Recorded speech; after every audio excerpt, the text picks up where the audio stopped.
Good afternoon and welcome to Politics in the Pulpit here on your hometown station, KHTS AM 1220 and 98.1 FM. This is your holy host, the Bishop of Santa Clarita, back for another opportunity to talk about the two things we're not supposed to talk about, politics and religion, and they indeed do mix. Just a quick shameless plug. Don't forget we are on Rumble. If that is a platform that you are interested in or like, please follow us on Politics in the Pulpit on Rumble. Give us a like, share out to as many people as possibly can.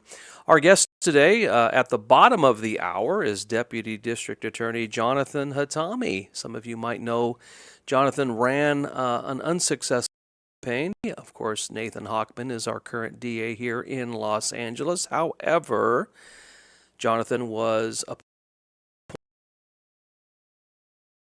the hour. We'll also talk about crime in LA County since DA Hochman has taken office, as well as the passage and implementation of the Prop 6 and some of the tragedies that have happened here recently in reference to, for instance, the tragic death of Deputy Daniel Chavez died in a crash involving 3 vehicles here in Santa Clarita. So we'll talk to Jonathan of those things. However, the big news that broke over the weekend isn't really big news in the sense that no, but the big news over the weekend is really the big lie. The big lie concerning President Biden's cognitive abilities and those in the administration and the legacy lied and deflected what was right in plain sight. And one of the big has a book that came out yesterday called Original Sin. I'm sure a play on the theological understanding of original sin. It's written in part by Jake Tapper of CNN, who hosts called The Lead, which nobody watches anyway. Now, the thing about the big lie, if you remember, the legacy media was telling us for the last 4.5 years that 2020 was the big lie, that Trump was pushing the big lie of whether or not he won, or there was some shenanigans going on in that 2020 election. All I can tell you is this: I think every American has the right to question every election, whether your guy won or your guy didn't win. I think it's okay to question elections. Trump is still questioning of the November 2020 election. I'll be honest with you, I was watching it live with my wife on the very night. Some interesting things that occurred, and you're not going to convince me that it was completely on the up and up. Something occurred. I don't know what that something is, but something occurred. And for the next 4 years, the legacy media was called the big lie. However, the big lie was that same legacy media covering up and deflecting what was right in front of our face, and that was the cognitive decline of President Biden. And frankly, it was 2020. It was definitely happening in front of us during the 2020 election, and only got worse during the 2024 election cycle. I want you to listen to this clip. This is now an infamous defending Biden as having a stutter, and this is when Laura Trump was on Jake's program, and it is now infamous. Listen to this clip. A couple things about things that you've done on the campaign trail. Joe Biden, as we all know, has worked to overcome a stutter. And one of the speakers at the Democratic convention was who the vice president inspired, named Braden Harrington. Take a listen. It was really amazing to hear that someone like me became a vice president. Braden Harrington, a very brave young boy. You made this comment earlier in the campaign about Joe Biden. Let's take a listen to that. Every time he comes on stage or they turn to him, I'm like, Joe, can you get it out? Let's get the words out, Joe. You kind of feel bad for him. Kids with stutters feel when they see you make a comment like that? First and foremost, I had no idea I ever suffered from a stutter. I think what we see on stage with Joe Biden, Jake, is very clearly a cognitive decline. Okay. That's what I'm referring to. It makes Or to no, watch somebody on stage search for this is so amazing. questions It's so amazing to me and try and figure out an answer. A cognitive decline. You're trying to tell me that was I think that you were mocking his stutter. Yeah, I think you were mocking his stutter, and I think you have absolutely no standing to diagnose somebody's cognitive decline.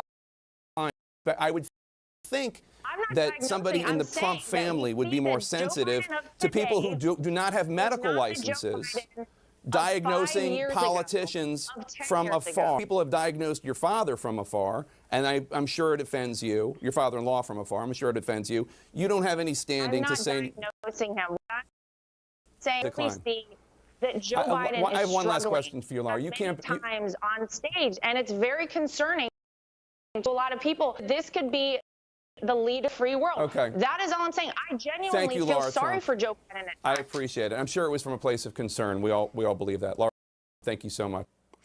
Did you hear that dismissiveness at the very end there when Jake said, I'm sure you said that out of an area of concern?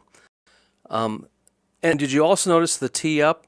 Jake plays this young kid who reads a letter at the Democratic National Convention and uses the kid as the pawn to then set up the whole thing with Joe Biden having a lisp or a stutter, which I wasn't totally aware of prior to 2020. He didn't seem to have a stutter during the 8 years he was vice president under President Obama. Every once in a while he would fumble, but it was nothing like what we saw in 2020 through 2024. But the Megyn Kelly yesterday on Sirius XM, and she had Jake Tapper on the show, and Megyn played that clip that we just played for you, and according to Jake Tapper, he has since called Laura Trump and said, hey, your comments aged well, whereas my comments did not age well at all for us today. In light of all of these guys covering up and deflecting for the administration because they were told to, why would anyone trust the legacy media anymore? There's a reason why we call it or refer to it as the legacy media. It's trained media that is, if you will, invested in one particular political party. It's very clear we're not living in the days of Walter Cronkite anymore, where we can kind of, only a liberal slant, there's no doubt about it, but at least we got, maybe 70%, if not 80% of the news without much political bias. In the last 20 years, 30 years, the political bias has been very, very evident. But I would say since Donald Trump rode down that escalator in 2015, it has ramped up appreciably. And let me just be honest, this is one of the biggest, if not the biggest, cover-ups in modern American politics. It just is, folks. And I want you to think about this. In the last 125 years, I know America is 249 years old this year, but in America's last 125 years, we've had 4 American presidents have medical issues while in office, and those medical issues were not full. The first was Woodrow Wilson. His wife actually took the reins of his presidency for the last few months in office. It's Franklin Delano Roosevelt, and the polio, and the wheelchair, and some of the things that were not disclosed to us during his tenure in office. John F. Kennedy in the early 1960s. Of course, President Joe Biden. Again, this is one of the biggest, if not the biggest, cover-ups in modern-day American politics. Furthermore, as if his cognitive decline wasn't enough, news dropped on Sunday that Joe Biden, actually on Friday, there was a nodule found, or a tumor found in his prostate, or on his prostate. And of course, that's supposed to drip, right? So we're supposed to get something more. And then on Sunday, news dropped that Joe Biden has had prostate cancer 9, which means it's terminal, and no one's rejoicing over that. It means it's terminal, and it's been metastasizing for years. Perhaps even before Joe ran in 2020. I was watching Joe Scarborough the other day, which I think I just watched a clip. It wasn't like I was watching MSNBC because I don't have that much time in the day to waste. But Zeke Emanuel, Rahm Emanuel's brother, who's a doctor, listen, in no uncertain terms, he basically said, listen, in order to get a Gleason 9 score, you have had to have cancer in your body over the course of many, many years. Folks, the fact of the matter is,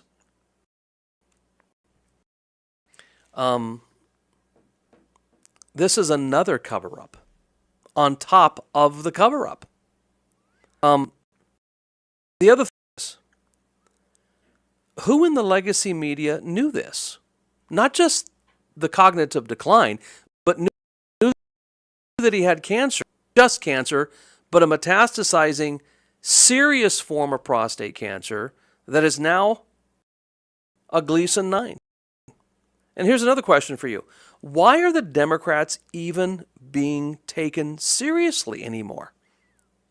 Somebody said to me the other day, the Democratic Party is basically fracturing and is going to be a different looking party going forward. And that's probably true. I don't exactly know. I don't think this is, the days of the Whigs and, we're going to get rid of one party and bring another party in. I do think we're kind of entrenched with the Republican Party on one side, Democrats on the other. There is something happening within the Democratic Party, and the election of Donald J. Trump in November of 2024 upended so much and caused so many fissures, if you will, to open up that we're just seeing the surface of the insidious iceberg that is still underneath the surface, folks. And again, why are Democrats congressional popularity the other day? Some poll came out saying that the congressional Democrats are at like 27%. I mean, that's like in the gutter, folks. And I'm glad. But I don't even know why they're at 27%. Who are the 27% that say, yeah, we're loving what the Democrats are doing? They lied to you, folks. They lied to your face. They called you the facts as you see them out. They denied what was right in front of our collective out if you brought it up to them. And yet, these same legacy media types called the 2020 election the big lie. Right? How they gaslight all of people. A gaslighting bunch of hypocrites, folks. All of them, from ABC to NBC to CBS, even certain elements on Fox, not all. And then, of course, throughout all of this, in the last 4.5 years, you've had the rise of you've had the rise of Newsmax, which is kind of an alternative to Fox as well. CNN was absolutely libelous and all from CNN, and Jake Tapper is profiting off of a bragging and cover the news. Isn't that great? Bragging and profiting on not covering the news that everybody nobody else saw. Now, somebody asked me the other day, now why would a guy like Jay Tapper, who's semi well respected, not so much now because of this book, and even some on the right. I remember years ago listening to, I forget the guy now. I'll think of his name in a second, but he's on AM 870, Hugh Hewitt. And he's kind of old Republican legacy media as well. I like him on some things, but I remember Hugh Hewitt used to have Jake Tapper on pretty regularly on his show, mid to early 2000s, and would always kind of say, Jake was one of those guys that would, call balls in strike manner. The guy took a bunch of money in order to write about his. Now, somebody said, no, why would a guy do that? I'll tell you why a guy would do that. I'll tell you why a guy who deflected and for what you clearly saw, why that guy would go against his own legacy media and against his own best in write a book, because of the love of money, folks. The love of money, not money, but the love of money is the root of all. And these guys will sell their own colleagues down the river and their own reputation so long as you grease their palms. Now Jake Tapper is raking in the dough by covering news that should have been already covered. And this is another reason why the alternative media and the podcasts and the like is where more and more people are getting their news from.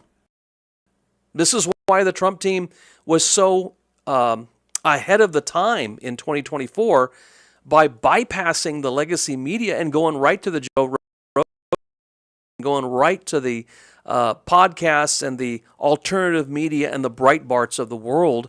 And they hated him for it, but it worked. The legacy media is a joke. The Biden administration held the American people in contempt. Biden was a puppet. Trotted out at the right time, sufficiently cocktailed up, but someone else was behind the curtain all along. The Wizard of Oz, man. Prophesied. The Democratic Party is a joke.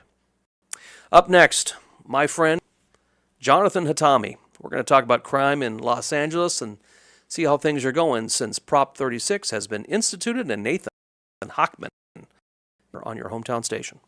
All right, we're back here at the bottom of the hour on your hometown station. This is Politics in the Pulpit.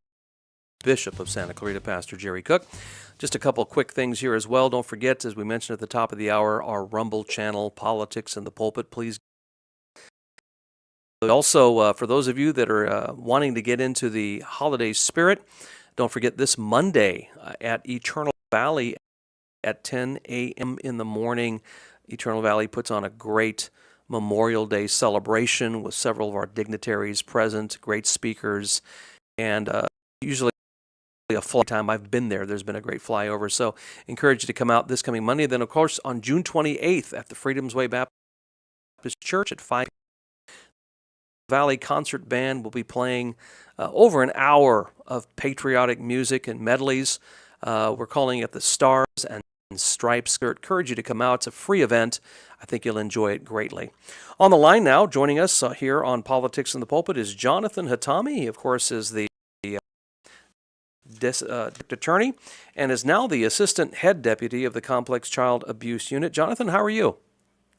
Good, Pastor Cook. How are you? I'm doing well. Just guess, are we busy today? Yes. I mean, we're pretty busy every day, even, on the weekends because of my job. I'm always on call in case a child gets severely injured or killed, and it has to do with child abuse. We work with the police department to handle those cases, so we stay pretty busy.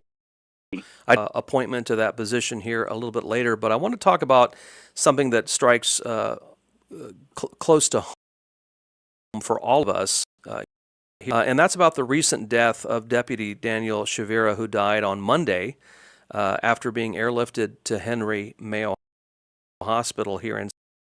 What I had read, he had worked a double, which means probably no sleep for 2 days, and then was allowed to drive home. What is going on within the LA Sheriff's Department to where our officers have to pull these doubles, sometimes triple shifts, and then just send them off to go drive home completely tired? Yeah, first off, my prayers go out to each and friends and loved ones and fellow deputies. I know he has a brother who's in the Sheriff's Department. He also has a sister who's a detective on bail. And so a very young man and a very great deputy and a promising career was ended. So my prayers really go out to the entire department and his family. I think, Pastor Cook, we need to look back starting around 2018 when so many different politicians supported defunding the police. We have two politicians here in Santa Clarita, George Bravo, defunding the police. And so we have a lot of individuals who really hurt the morale of police departments all over California, pretty much blame them for everything and anything that went wrong in our society. And as a result of that, police officers, we have about a 1,500 deputy shortage in the Sheriff's Department. We have about 1,000 officer shortage. A lot of officers and deputies have to work double and triple shifts and overtime. And it's stressing a lot of deputies out. It's stressing their family dads who have kids, and now they can't come home. And, when you work a double, especially when you're working early mornings in the morning, and then you work the day shift, which is 6 in the morning to 2 in the afternoon. And then after those 16 hours, you got to get on the road, especially San Francisco Road, which a lot of people know is a pretty dangerous road. And it's hot, and, the sun's out, and you get sleepy, and you get tired. So it's disappointing that we need to look out for our deputies and our police officers. We need to make sure that they're mentally healthy. We need to realize that we have a shortage, and we need to hire more police officers. And part of that needs to be more supportive of police officers and their families, because they're part of our community and we really need them. Now, I'm not asking for endorsement here, and I'm not asking to decry the current sheriff at the same time, but how important is a new sheriff here in LA County? Change morale, and would that also increase the registration, if you will, for those to come in want to be police officers? So, I'm a very pro-public safety person, and so I supported Alex Villanueva, who and, he showed the courage to fight George Gascon when I didn't see Robert Luna doing that. And so, I people for what's right. And so when the race happened, I did support Alex Villanueva for sheriff. I met Robert, and so I guess what I would really say is this. We need a sheriff who is going to support the lookout well-being and also support the community and make sure that the community is safe and make sure that we're doing the right thing all the time. The deputies, my wife's a detective in the Sheriff's Department. I think a lot of them feel they're not supported. A lot of them feel that nobody's looking out for them. Some also feel that, we don't consider public safety a priority. And so, we're not filing cases and we're not doing what needs to be done to make sure that our community is safer. And so I think those reasons definitely go to the fact that, I think there needs to be some changes within the department. And so new sheriff, and I guess that means a new sheriff. I would say this, that, it's not just that, though. It's the fact that, we have a board of supervisors who have consistently voted against funding the Sheriff's Department. Politicians who consistently against funding the sheriff's department. And so we have to look at that too. Just changing one person, I don't know if it's going to change everything, but, I really care about the safety of my wife, who's the mother of my children, and I care about the safety of all the deputies here in Santa Clarita and in the sheriff's department. And they need somebody who's going to go out there and fully support them. And that's definitely a priority. And make sure that they're funded properly and make sure they're hiring more deputies. Is there anybody out there, LA County Sheriff, that you're eyeballing? Right now, no. I knew a guy named a great deputy and worked in Antelope Valley and then got into the command staff, but he retired a long time ago. Patty would run. I definitely would support him. He was a great guy. There's a lot of good people in the sheriff's department that I know. Just haven't been too involved in the newer individuals who are running for sheriff. So I have to sit and wait and see how things go. But I'd like to see somebody who has moral courage, somebody who wants to stand up and do the right thing, not somebody who, party or beholden to politicians or beholden to the supervisors. I want to see somebody who wants to stand up for the people and actually support the deputies and actually prioritize public safety and make sure public safety is number one. And they'll clearly have my support. I just haven't seen anybody. I know it's early on in the race, but I haven't seen anybody yet, Pastor Cook. Got it. He passed Prop 36 with over 2/3 vote, which means with 10 million votes, means that not just Republicans and Democrats completely support stronger policies on crime. We've also seen a change in the DA's office from George Gascon to Nathan Hochman. And full disclosure to our listeners, I voted for Jonathan Hatami in the primary. But we've seen these two changes in the last several months. And I'll ask you, are things, at least from your perspective, not just paper, but just from a visceral perspective, just visually, are things in terms of crime, or are they about the same? I do think things are getting better. I think that you can't fix something that happened over the last 4 years in a matter of months. I will tell you that the morale in the DA's office is and so I know a lot of people outside the office don't see that as much, but that's important for me, and that's important for the cases, and important for victims, and important to get justice. I know we do have still a lot of home burglaries. We still have a lot of regular burglaries and smash and grabs that are going on that still need to be dealt with. We definitely have an uptick in crimes regarding gang-related activity that with as well. But I will tell you that it is so much better within the office than it was on percent. And I do believe that the police departments feel like we're filing their cases more. We're more involved in making sure that public safety is the priority. But I don't know if I could tell the public it's going to happen in a matter of months. But I will tell them are doing our best to address the issues regarding crime that have been rampant for over 4 years. People like Chester Boudin, people like Pam Price, people like George Gascon, and many of these Soros-funded DAs.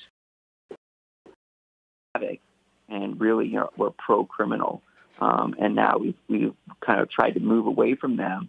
But just remember, it takes a while. Once you destroy something, it takes more than months just to fix it. Yeah. I always tell people that the greatest indicator that crime is going down and things are walk into a Walmart or a Walgreens and not ask for an assistant to get your deodorant. Because obviously a lot of this stuff is behind glass and lock and key, whereas, years ago we would just take for granted we would walk into a store and just grab and throw them into our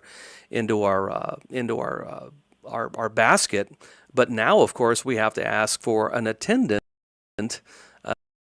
just items. So I definitely think that once we're able to do that again, Jonathan, I think that we can say that crime is definitely getting better in Los Angeles. Let me also ask you this, Jonathan. You were recently appointed to the position of Assistant Head Deputy of the Complex Child Abuse Unit. Tell our listeners. So the Complex Child Abuse Unit has been around since 2016. It was created by Jackie Lacey. Under George Gascon, I don't think he really cared about the protection of children, which was really disappointing. But now that Nathan Hochman is in office, promoted me to the Assistant Head Deputy, I could tell, all the listeners and the Santa Clarita community that if anyone abuses children, murders children, tortures a child, I guarantee you that my prosecutors will get those cases. And our number one priority is protecting children, protecting the most vulnerable. And what the unit does is it operates all over LA County, and cases where children are abused, are tortured, are murdered, usually at the hands of a parent or guardian, where Department of Children and Family Services could be involved, or complex child murder cases, or cases where children overdose, or those type of complicated medical cases. We prosecute those cases within the Complex Child Abuse Unit. And fentanyl cases, and under Nathan Hochman, we're now allowed to charge those cases and make sure that we're protecting children. So it's an incredible, I believe that, God has a plan for each and every one of us. I think my plan, at least now, at least for been for and protecting children. And so I've been blessed to be in the unit. I'm blessed now to be the Assistant Head Deputy of that unit. And I want to guarantee all that I will make sure that children are protected. And if children are abused, we will prosecute those cases to the fullest extent of the law and get justice for that child and their family, and make sure people who are doing bad things to children are put in prison and are not able to get out and hurt anybody else. The Scripture says, as well as the book of John, it says in reference to children, the disciples had brought some children to the Lord Jesus Christ, and the Lord, if you offend one of these little ones, it would be better that a millstone be tied around your neck and you'd be thrown into the ocean. And I think the point is that obviously Jesus took great offense to how we as adults treat the least among us, which of course would be children. In light of that, Jonathan, here in California, we've been debating in Sacramento, what age is age for you to be a misdemeanor or a felony when it comes to child sex trafficking. How silly is this in your perspective? Chris, any adult who pays a child for sex should be prosecuted to the fullest extent of the law. Teenagers are considered children. And so it's disappointing that we have a assembly person here Valley didn't fight as hard as she should have for the protection of children. It's that in the state of California that we have to fight tooth and nail to make sure if you pay for sex for a 16 or 17-year-old, we're not prosecuting those cases as felonies. And it really shows you the leaders we have in California. Many of them are just lack complete leadership, don't realize that children are our most vulnerable, and we need to protect them to the utmost. And so it's also disappointing. It's disappointing that we have a large group of people here who are voted in California who don't protection of children to be the number one priority. Absolutely. Well, I want you to do your best and continue doing what you're doing that you are in. Thank you for your service, and give my best to your dear wife and family. And thanks for coming on today on Politics in the Pulpit. And we'll catch you soon, Jonathan. Thank you so much, Pastor Cook. All right. There's Jonathan Hatami, Deputy District Attorney here in Los Angeles, as well deputy of the Complex Child Abuse Unit. Thankful for the things that he does here in our community. When we come back, we'll have the final word on politics and the pulpit. All right, we're back here for our final. And this is your holy host, Pastor Jerry Cook. I just had the pleasure of talking to Deputy District Attorney Jonathan Hatami. I do wish that he would have ended up becoming our DA, but I am satisfied with what Nathan Hochman is doing. I even liked his on the Menendez trial from a few weeks ago when that became a big deal, and so I'm very pleased with what's going on, and I pray and hope that that things continue to move in a good trajectory here in Los Angeles County. And I hope, as I've been saying the last few Wednesdays, that has turned a corner to where we can finally elect some people that actually have the Golden State in mind and want to see California turn a corner politically. And so who knows what will happen in terms of the governor's race coming in 2026. Well, I wanted to end today by talking about just the unorthodox way that President Trump has with the press, with how he governs, and with how he office meetings. I think one of the things that our Rhino Republican friends have a hard time with is how President Trump is completely unorthodox. He's completely out of order and not in the manner in which Republican presidents and even Democrats, for that matter, have done things. Ways a wrecking ball. That's not a reference to a Miley Cyrus song. I'm just saying he's very much a wrecking ball. He comes in there and he kind of breaks the status quo. And I've thought for years that both sides kind of wanted that, but as soon as we got something like that, both sides went nuts. But at least point to highlight just how unorthodox and how out of the box President Trump is today's meeting with South African President Cyril Ramaphosa, and forgive me if I get the last name wrong there. But President Donald Trump hosted South African President Cyril Ramaphosa at the White House Wednesday after Ramaphosa requested a meeting.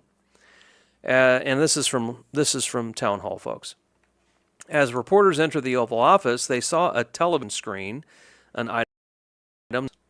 It would be used for one of many notable moments during the nearly hour-long exchange between the two leaders, who were flanked by Trump cabinet members and South African officials. And the article goes on to say, here are the top 3 moments. Number 1, the African president downplayed the issue of white African farmers being murdered and their land stolen.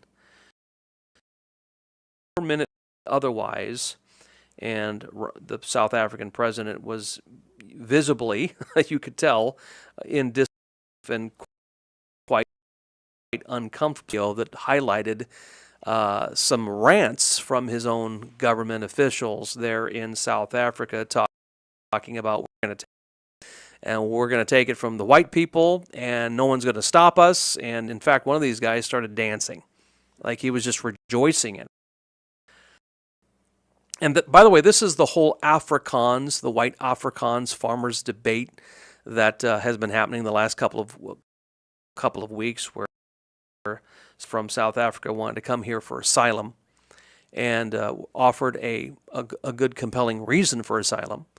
And much of the ones who are the ones refusing asylum, but yet, that Albrego Garcia guy, even though he's an MS-13 gang member, and all kinds of other killers and murderers and rapists will get it too. But the white South African farmers, because of equity, they're just the wrong color. Let's just be honest, folks. That's what it is. They're the wrong color. It's all because of equity. No, it's all because of liberal, stupid policies. And liberal, stupid policies will kill people. Trump did. After the video was played, Trump continued to hold the South African president accountable. Land from them. And those people, in many cases, are being executed. I don't know how you explain that. And then Trump continued to push back against the South African president as he again refutes claims that white farms are being killed and their land stolen. And so a reporter then asked the South African president, do you denounce that type of language in the video that we saw? And the South African president, oh yes, we are completely opposed to that. And then the president said, right after the South African president said that, but why wouldn't you arrest that man? That man said, kill the white farmers, and then he danced. Now, the reason why I bring this up is to show you both the refreshing nature of this and the fact that it's also unorthodox. It's just out of the ordinary. And again, like Trump or lump Trump, and there's many of you out there that love him, and there's some of you out there that are kind of and some folks just loathe him like he is the Ebola plague, right? Now, I kind of like this. This is a refreshing approach. And it put the South African president on the spot, not only for all the people watching on television, reporters there who had to be compelled to ask some really hard questions of this South African president. I mean, what Republican president before this? What Democratic president would have ever done this? I can't think of any, and not even the great Ronald Reagan. The Gipper, Ronald Reagan. But Trump is just this wrecking ball that, if you're a Republican or Democrat, he just wants, at least from his perspective, to do what is right. And he might not say it the right way, it may not sound all politically aligned the way we've always wanted our politicians or envisioned our politicians. But the fact of the matter is, there's a street language credibility that Trump has, that this is why most people can relate to the guy there. There's a relatability to the man that the average Joe on the sidewalk, the blue-collar guy, says, I like this guy, but yet did not have the same affinity for Mitt Romney on the Republican ticket in 2020 as an arrogant individual and who knew he was rich. Whereas Trump, he just comes off as a normal kind of a dude that is completely antithetical to the mold of politicians that we have been accustomed to in the United States of America. And I, for one, think don't forget this Monday, Memorial Day. That is when we honor those who have given their lives for our country. And if you're in Santa Clarita this Monday at Eternal Valley, 10 a.m. will be a great observance for you to attend. It'll be a great addition, barbecuing a great meal for your family and friends in the backyard that afternoon. But go do something significant like this. Visit a memorial, have some prayer with a veteran, but Memorial Day, that's when we commemorate those in line of duty for our country. We'll catch you next week here on your hometown station. This is Pastor Cook saying, thanks for tuning in.